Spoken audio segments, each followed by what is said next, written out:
Welcome. I'm so glad you can join us as we continue bringing the latest knowledge from today's leading experts to support your evolutionary process. I'm your host, Gwilda Wiyaka. This hour's topic is spiritual healing, energy medicine, and science. On Mission Evolution, as we explore the evolution of human consciousness, we've often run across information about the mysterious energy field surrounding the human body. There's increasing evidence that this body of energy can and does impact the world around us. Can we consciously direct the use of this energy field not only to dictate how they influence our environment, but to bring about healing? With us to delve into this fascinating possibility is Sandy Edwards. Sandy is the author of Spiritual Healing in Hospitals and Clinics, Scientific Evidence that Energy Medicine Promotes Speedy Recovery and Positive Outcomes. She trained to be a spiritual healer with a non-religious UK-based charity. She instigated the largest medical research trial of spiritual healing in the world. She worked as a volunteer healer alongside of a top consultant at a general hospital in Birmingham, UK. Her website, healinginahospital.uk. Sandy, thanks for joining us on Mission Evolution. Thank you for inviting me. It's wonderful to be here. So your bio says you trained to be a spiritual healer with a non-religious UK-based charity. Would you please tell us more about your training? Yes. First of all, I had no sign of a natural healing ability. And yet I decided that I must become a spiritual healer. And with one telephone call, I went on to their first training. And I had no sensitivity to the energies and to the experiences that the other trainees were having. And yet, from the beginning, the people that I practiced on reported the same kind of improvements as anybody else was getting from their patients. So it was a really amazing time for me to think that just moving your hands around somebody could possibly make a difference. And the way that we're trained is to move your hands around the body of a person, starting above the head and through the energy centers of the body, and then along the skeletal system. So and Sandy, let me interrupt you for a minute. So who were these people that trained you? What are their credentials? The Healing Trust was established in 1954 in the UK. It's one of the oldest organisations probably in the world, I don't know. But healing was against the law until then. It was underneath the Witchcraft Act, because anything... You mean spiritual healing, not just healing in general? Well, any kind of... thing to do with mediumship or psychic ability or anything was against the law. And so this was spiritual practices, but it's natural. Anybody can do it. If I can do it, anybody can do it. Have those laws changed now, Sandy? That changed in 1953 or 4. And that was when the spiritual healing organizations then started opening up.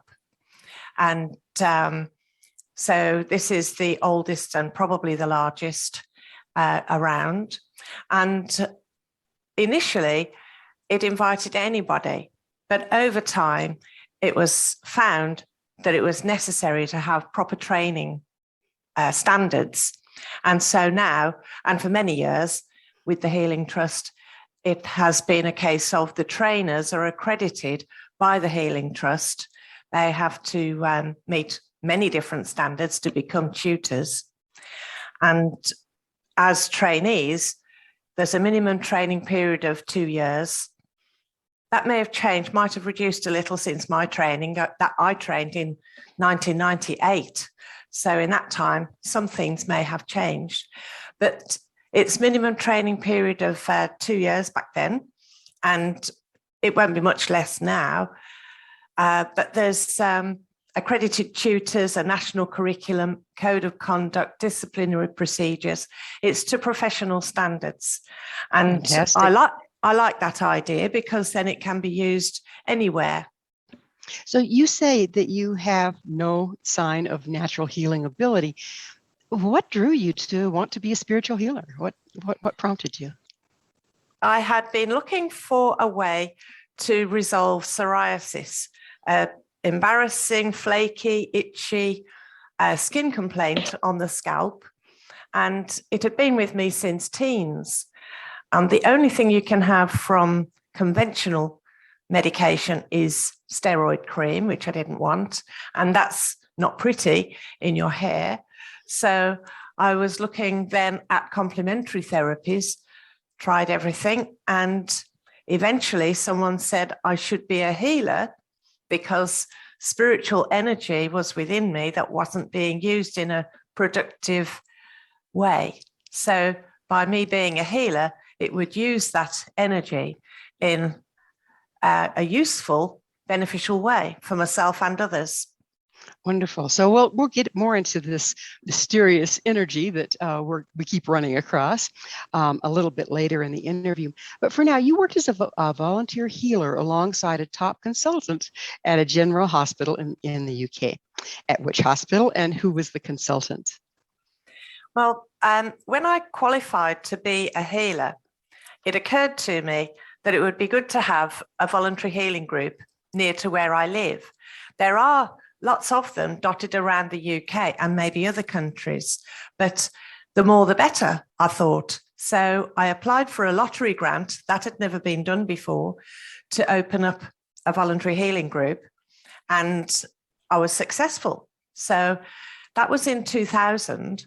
And 6 years after we opened, a lady came for healing who was teamed up with me. I hadn't seen her before, and it didn't mention on her card how she'd found out about us. And I always like that to be mentioned, so that if I wanted to promote the group, find new people to come for healing, I'd have an idea which avenue to go down.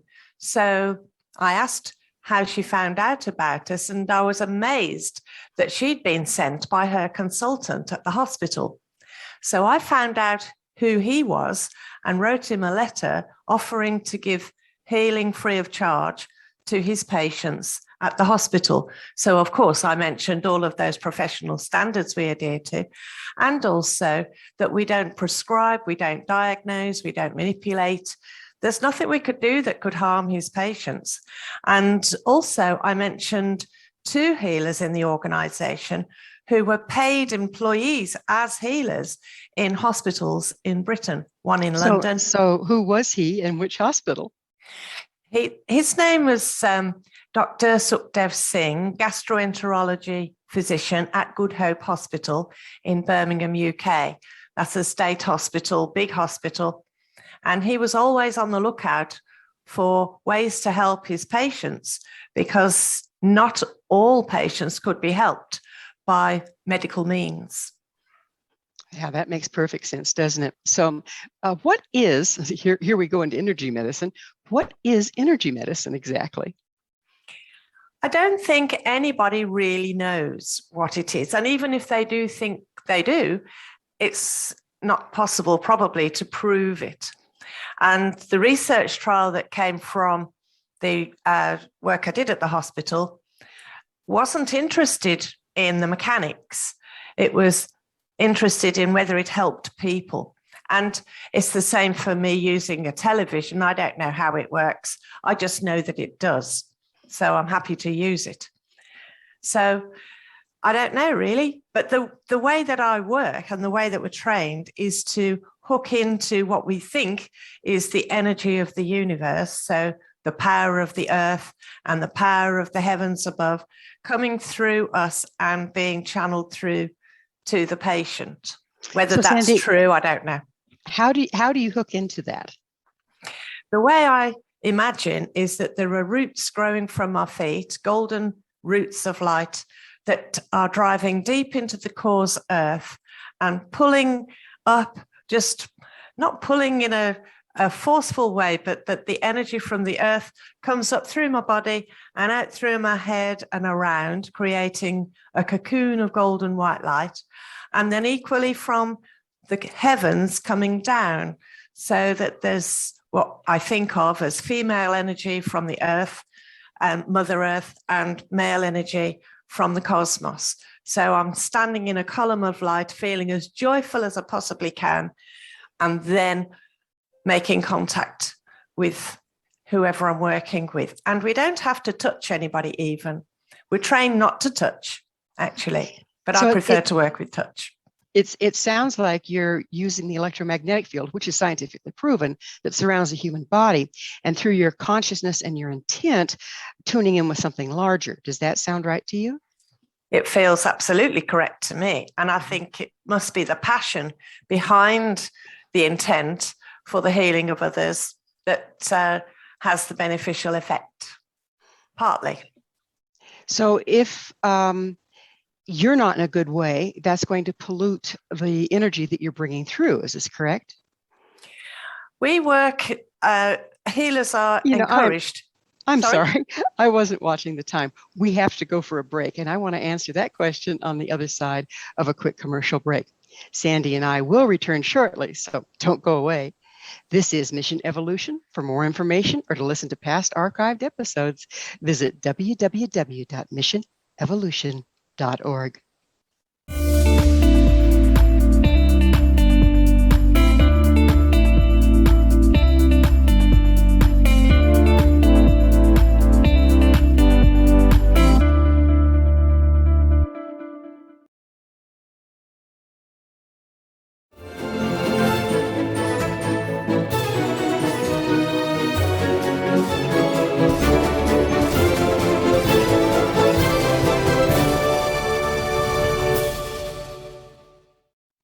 Hello again.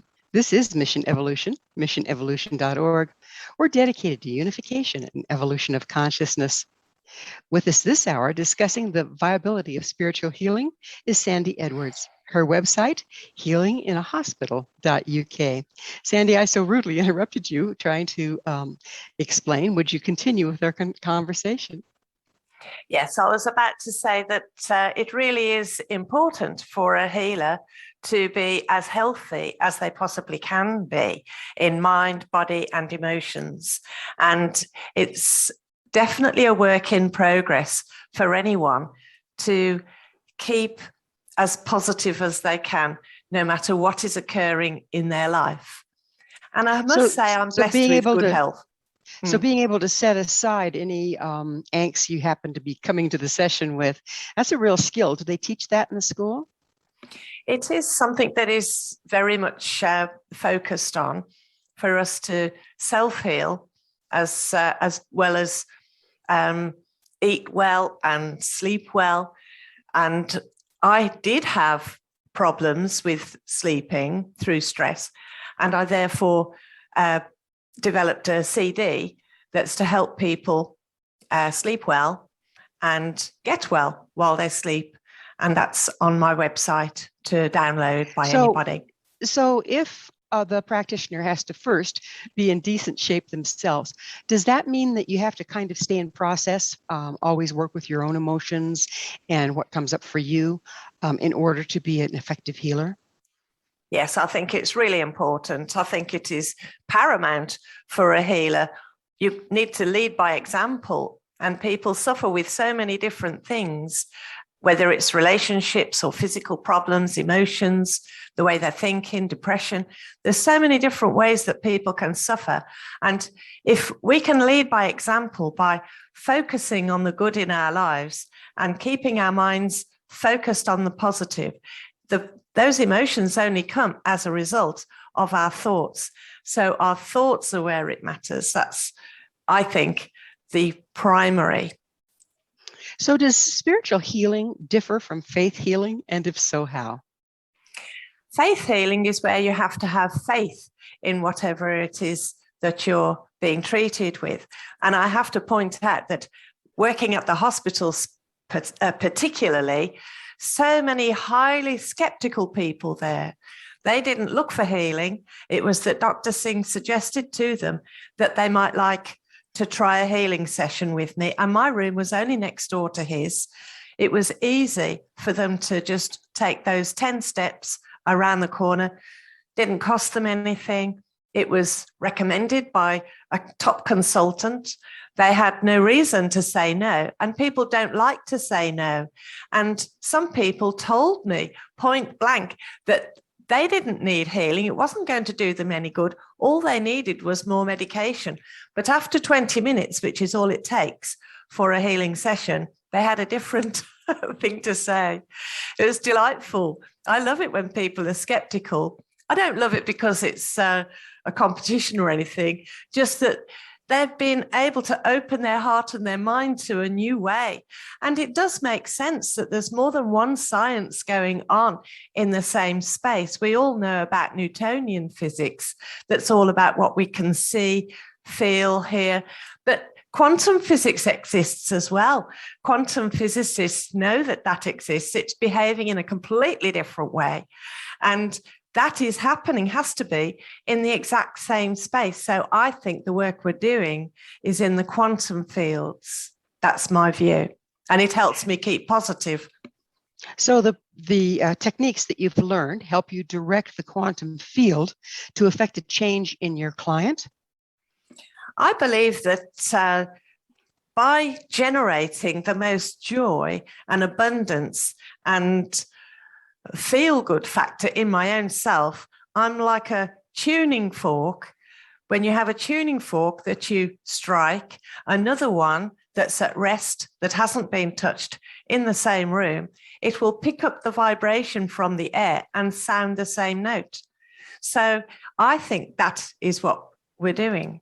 And if we're not, it doesn't matter. It's a form of attunement, basically. Yes. So whatever you're aligned to within yourself, be it grumpy and negative or positive and hopeful, is what's going to be coming through you to your client. That's a lot of responsibility. It is a good responsibility, though.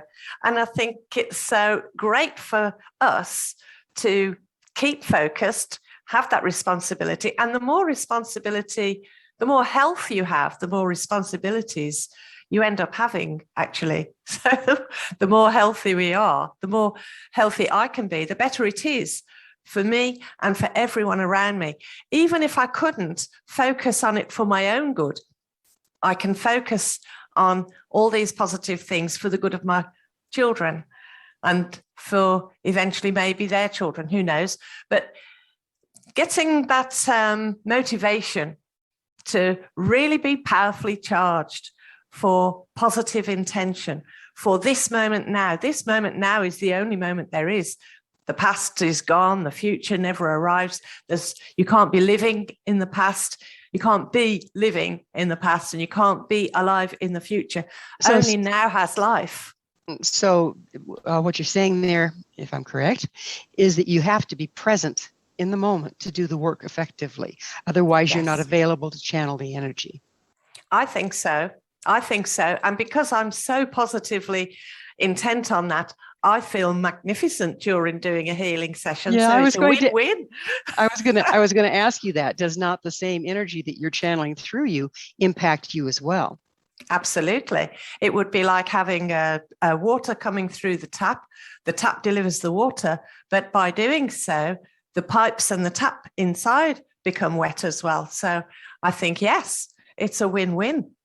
And that's how it should be. If people were to learn even the first part of this technique that teaches you how to be present in the moment and to channel positive energy into the world, wouldn't that affect them personally in their healing? They wouldn't have to be healers completely themselves, but just to learn the first part of the technique, would that be positive for their health and well-being? Most certainly. And this is something I do suggest to people. You don't have to go healing the world. If you were to just learn parts 1 and 2 of the healing training courses, then from the Healing Trust, then that would equip you for your own self and for your nearest and dearest. When you go on to the further courses, you're dealing with everything and anything in the public. But for parts 1 and 2, you would be able to do everything you need for your own self and your own family and your pets and your plants. When you're working with someone that's extremely ill, possibly very discouraged and very negative, Does there sometimes come a point when you feel like you're getting drugged down more than you're offering something good? And if so, what do you do about that? I haven't ever felt dragged down by anyone, actually, because it's empathy that we're looking for instead of sympathy. And the difference being that if you give sympathy to someone, they're down in the pit, you get down in the pit with them. With empathy, you're at the top, holding a rope down for them to climb up or a ladder for them to come up on. So that's how I'm viewing it, that this is a wonderful opportunity for them to release all of that baggage, to let go of all of that unhelpful thoughts and feelings that have built up so much to cause them the physical issues that they come along with. And when you think of all of that sinking down into the earth, which is how I imagine it, I'm thinking of it being like compost for Mother Earth to make more beautiful things with, which is what compost does. So it's transmutation at its finest, yes? Yes, absolutely. We're about out of time in this segment, but do you find it a little more challenging to work with someone that has similar issues to your own? And how do you deal with that? I actually don't feel I have any issues. I don't think I do, really. Sandy, you've arrived. You're my first. Well, I suppose that I do enjoy. I do my best to enjoy everything as much as I possibly can. And I do laugh a lot. Laughter is wonderful. And I listen to wonderful facilitators on the internet. There are so many powerfully positive facilitators that it costs nothing to tune in and learn from other people. It brings the joy into your being more and more. If you read books or joke books even, whatever it is that makes you feel positive. And ones that I can recommend are in my book. They're free to hear. So Sandy, what's the difference between spiritual healing, Reiki, and therapeutic touch? And again, I'm running us real close to the end of the segment, so we can finish up on the other side if need be. I did do Reiki 1 and 2 just to see what the difference is between that and the Healing Trust way of things. It is much simpler with the Healing Trust method. It's very, very simple. It's been complicated, in my view, by the Reiki way. But Reiki itself is a Japanese word for spiritual healing, essentially. So if it still produces the positive results, which is given evidence by the research trial and the hundreds of other trials that I've mentioned in my book, then, but those trials also include Reiki. And but Reiki, the benefit of Reiki is that it has been so popular that more is easy to learn. Join a training for Reiki. Therapeutic touch is an American method. Well, similar. as promised, I'm going to have to interrupt you. We'll pick up on therapeutic touch on the other side of a commercial break. Sandy and I will return shortly, so you stay there. This is Mission Evolution. For more information or to listen to past archived episodes, visit www.missionevolution.org.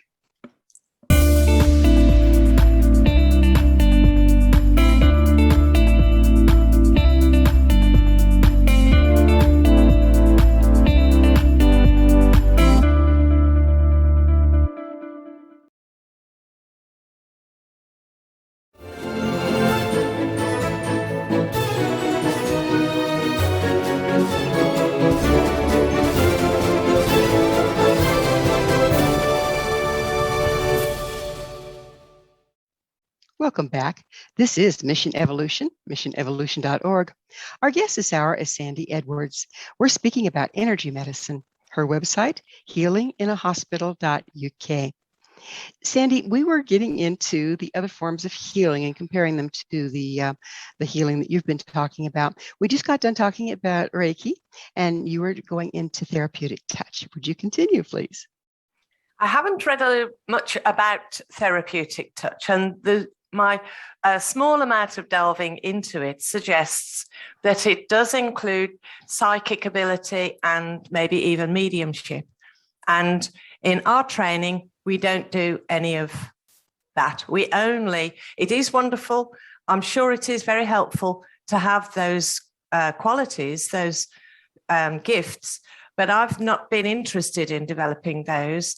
And our training is only to deliver healing. That's our only remit.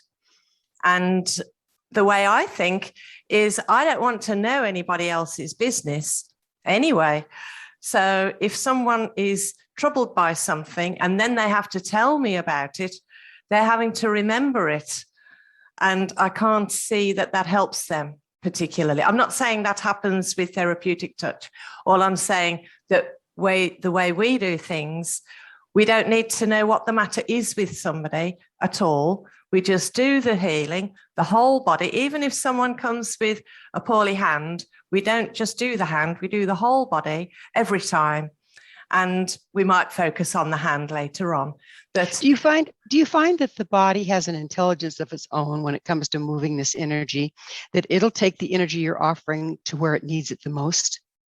I think that is how it is. And that's why we need to leave our ego out of it completely. It can be tempting to roll up our sleeves and say, right, I'm going to get this leg working. But that would be our ego getting involved. The higher intelligence within the physical body knows best.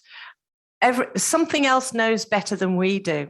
And so I just stand back, deliver the healing, and that's how we're trained. And I've seen the evidence of it time and time again, even if the person is totally skeptical, doesn't believe in it at all. Well, I'm so glad to hear you say that, because, I think one of the major pitfalls of spiritual healing is the healer doesn't know where their responsibility and their training ends. In other words, they'll start sliding into counseling without any training in counseling.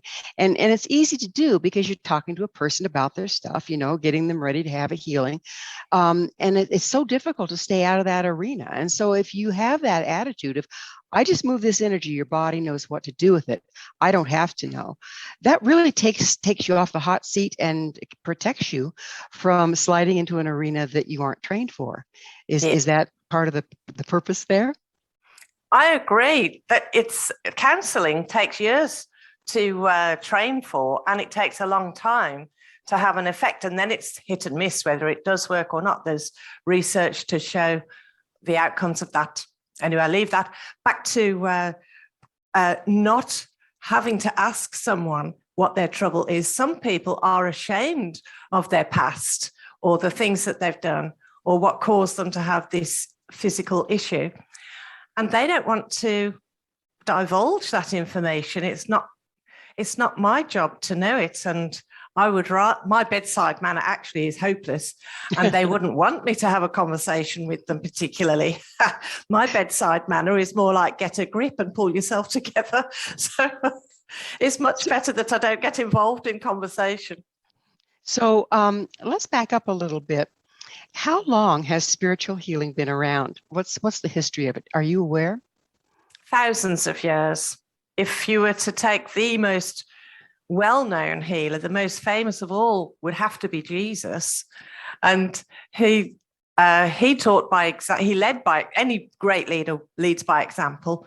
And he taught, according to the Bible, he showed 70 or more people how to do healing and sent them off to different parts of the known world at that time to go and train other people. And it must have been that they were training other people, because otherwise healing would have died out with their demise. And the spiritual healing or energy healing has been practiced by shaman for between 50 and 60,000 years. So that predates Christ even. Yes. Every culture around the world has a healing tradition. But I'm more familiar with the most famous one as an individual, to my knowledge, would be Jesus. So how prevalent is spiritual healing in hospitals and clinics at this point? Very rare, very rare. I was very blessed to be allowed to do healing with Dr. Singh at the hospital. And when I first began work there as a volunteer, people were really surprised to be offered spiritual healing, but they did agree to have a session, only 20 minutes, and then I would give them a leaflet about our voluntary group, which wasn't far away, so they could go for subsequent sessions there if they wished. But hardly anybody did. People were afraid to go anywhere else but in the hospital. And because they were saying such great things about their healing session, the pain had reduced, or they felt really untroubled after this 20-minute session, I asked Dr. Singh if I could create a questionnaire to capture that information in writing. So he agreed, and I put a questionnaire together and created this hospital audit that the hospital agreed as well that this was good.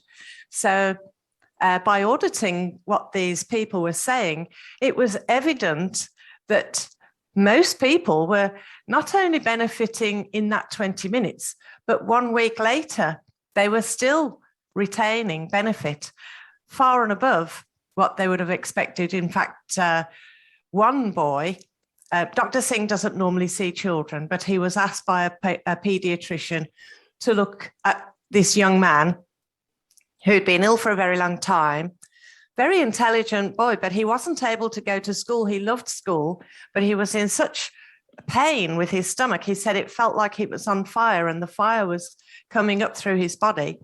He couldn't get out of bed or eat. So Dr. Singh couldn't give him anything different to what the pediatrician had offered, and it wasn't helping him much. So he had one healing session with me, and in that 20 minutes, the whole problem disappeared and he never had a return of it. The last time I heard of him, which was probably 9 years later. So in that 20 minutes. That's pretty fascinating. What goes on in that 20 minutes? Would you give us a short synopsis of what it looks like? People can keep their entire clothing on, their coat, their hat, their shoes, anything they want, and they can lie down on a couch, as most people did at the hospital because there was one, or they can sit in an ordinary chair just the same. And like I mentioned before, I'm just working around the body to begin with, and then I use a light touch just down the joints of the arms and legs, and that's it. Do you move energy between your hands as you're moving on the body? Are your hands communicating with each other? No, I had no indication that anything was occurring for many, many years.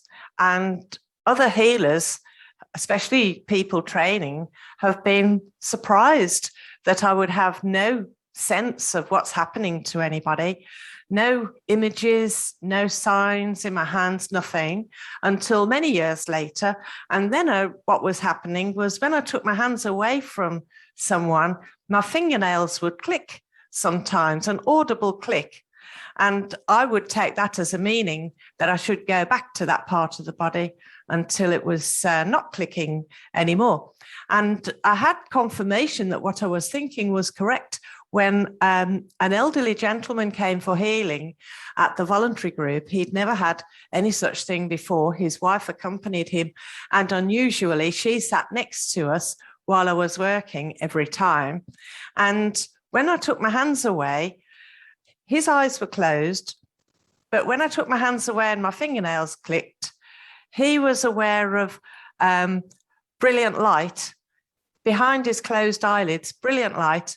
And I don't remember now how it worked, but he could see that light until my hands came away. Was that right? If I remembered correctly? But if he could, his wife was able to communicate with him afterwards, and whether he was able to tell from the touch of my hands on his body, or if I was away from the body, it was the same. This brilliant light each time I was working in an area, and when I took my hands away and they clicked, sometimes they even crackle. And then I put my hands back. That was when I realized it was true, that it was light and transformation occurring through this energy. Pretty fascinating that you couldn't even weren't aware of it for years and yet working with it. Is that isn't that kind of hard to stick with if you don't have any awareness that anything's going on and you're just having to wait for the person to say something? Actually, people don't always say something. The only time I would ask was because I was doing this audit. And when I was first training, I was amazed that people were benefiting, and I would ask them questions. But we're trained, the trainer put me right and said, the only thing okay to ask is, how did that feel for you? So if the person wants to share anything, they can. But I was so fascinated. I was wanting to find out, what were they experiencing, what happened? And it's well, we'll have to get into what they were experiencing and what did happen on the other side of a short commercial break. Sandy and I will be back to continue our discussion, so don't you go away. This is Mission Evolution. For more information or to listen to past archive episodes, visit our website, www.missionevolution.org.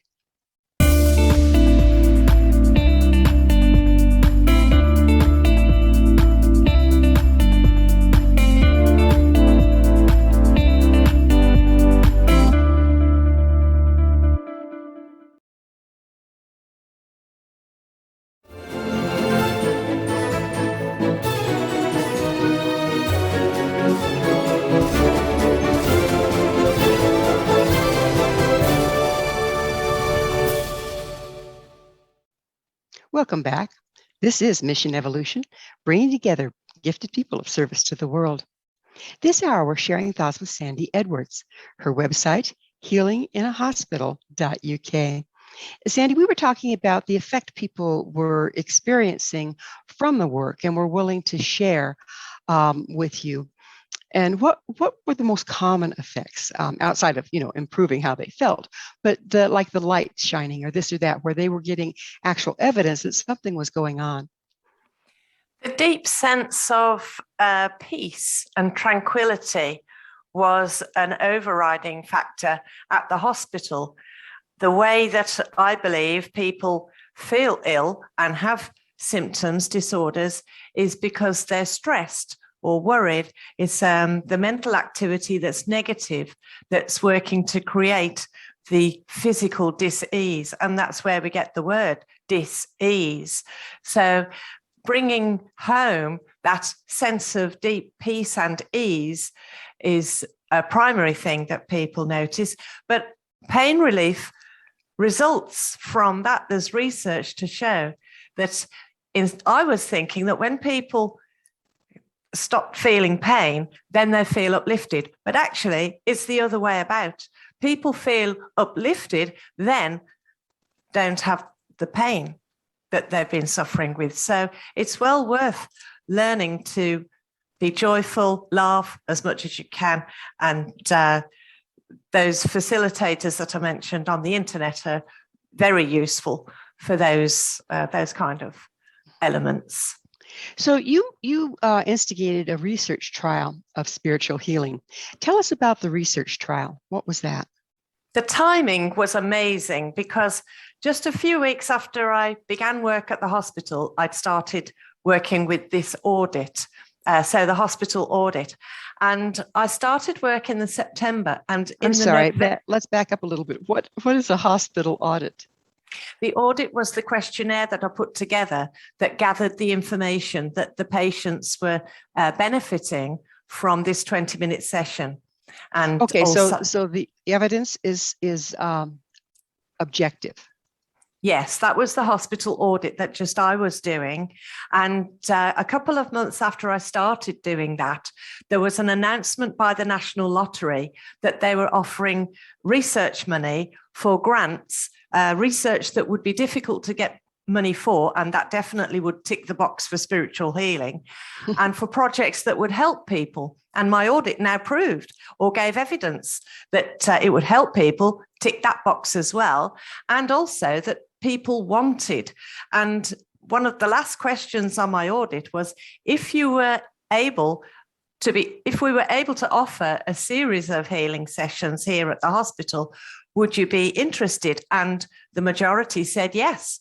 So that ticked all three boxes for applying for this research money.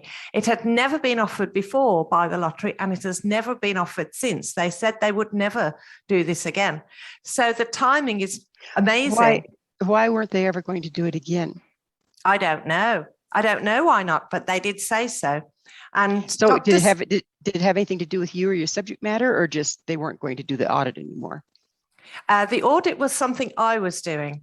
This was my own work, but the lottery was wanting research that's proper research by a top university or research establishment that would make a difference to people and could change the way that health providers do their work in the future. So this was definitely a possibility. So Dr. Singh, as it transpired, was also a senior lecturer at the medical school of the University of Birmingham.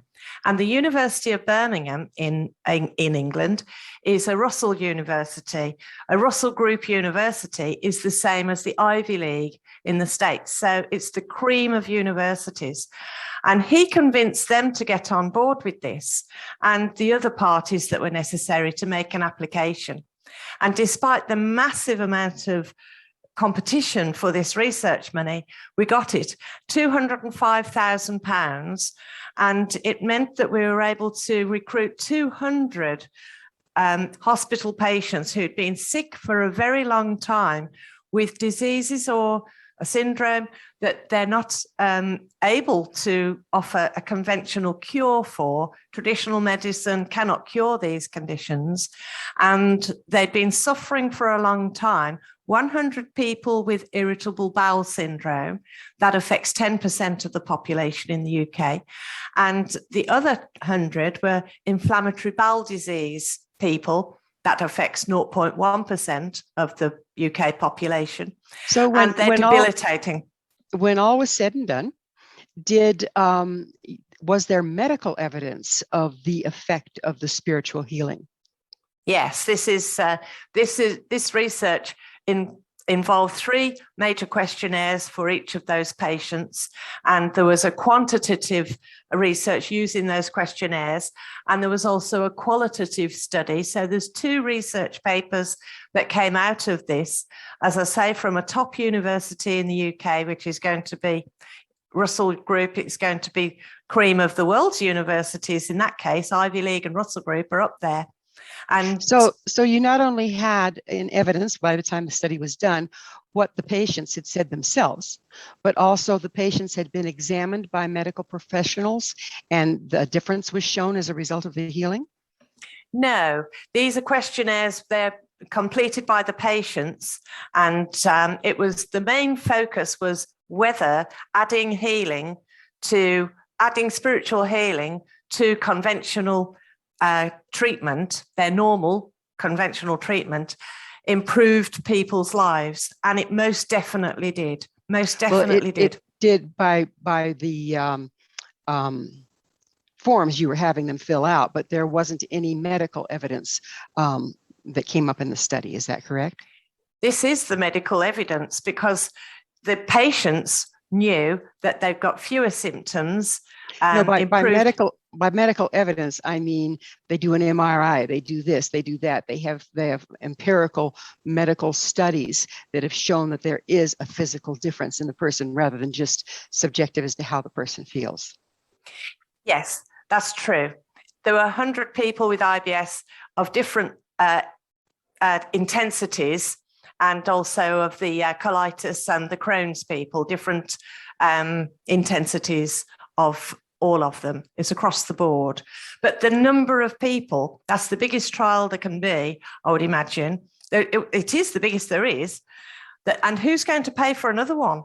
But the quality of life, the symptoms were all reduced. And there was one person, actually, who's mentioned in my book, who had colitis, ulcerative colitis, and he'd been suffering for many years, and none of the conventional medicine actually helped him.